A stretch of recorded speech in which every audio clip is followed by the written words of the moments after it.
எலியா ஜெபித்த கருத்தான ஜெபங்கள். இஸ்ரவேல் மக்கள் பாகாலை தெய்வமாக வணங்கி கொண்டிருக்கிற வேளையில் மழை பொழியாதபடிக்கு எலியா ஜெபம் பண்ணினார். தேவன் பதில் கொடுத்தார். பஞ்ச காலத்தில் தனக்கு உதவி செய்த சாரிபாத்தின் ஒரு விதவை பெண்ணின் மகன் மரித்து போனதை எலியா அறிந்திருந்து உயிர் பெறுவதற்காக 3 முறை ஜெபித்தார். தேவன் உயிர் கொடுத்தார்.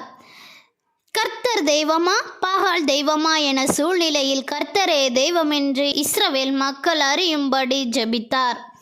தேவன் அக்கினி மூலமாக பதில் கொடுத்தார். பின் தேசத்தில் மழை பொழியும்படி முழங்கால் படியிற்று. எலியா 7 முறை ஜெபித்தார்.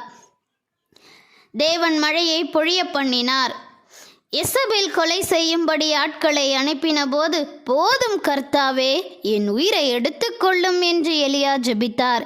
தேவன் எலியாவுக்கு பதில் கொடுக்கவில்லை, உயிரையும் எடுத்துக்கொள்ளவில்லை. அதற்கு மாற்றாக உயிருடனே பரலோகத்துக்கு எடுத்துக்கொண்டார். இப்படி எலியா கருத்துடனே ஜெபித்த 5 ஜெபத்திற்கும் இயேசு கடவுள் பதில் கொடுத்தார். நாமும் எலியா போல மேன்மையான காரியத்திற்காக ஜெபிப்போம். நிச்சயமாகவே பதில் கொடுப்பார். ஆமென்.